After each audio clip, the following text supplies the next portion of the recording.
ez Dinal ve şevede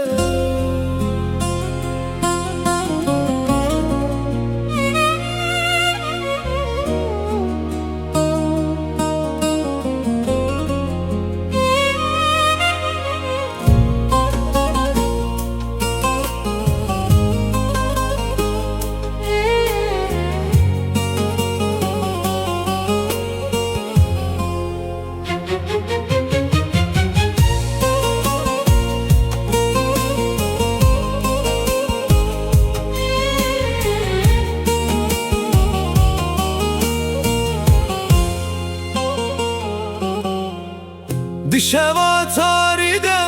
ez naveted bejim Bi denge dile xwe ez hestin xwe bedibêjim Çavên te wek sitêrin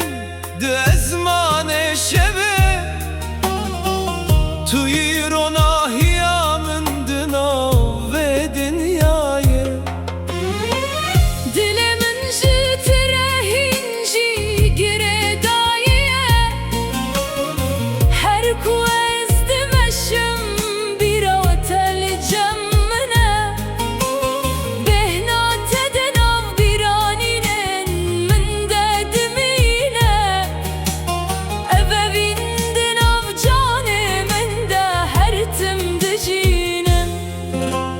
Ez jî dişevan de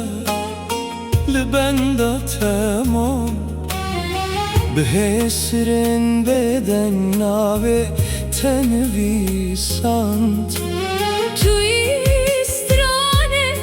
ku dilê min dibihîze Tu yî agirê ku di sariyê de germ dike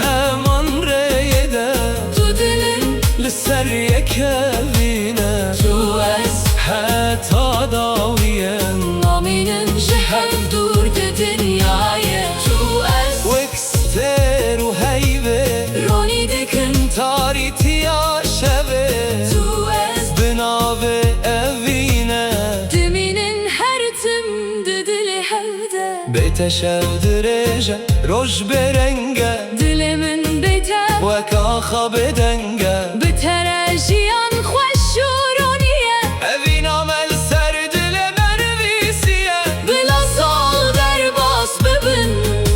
Bila dem bigû here Evîna me her tim di dilan de bimîne Tu ez hevre Tu ez Di nav evîne de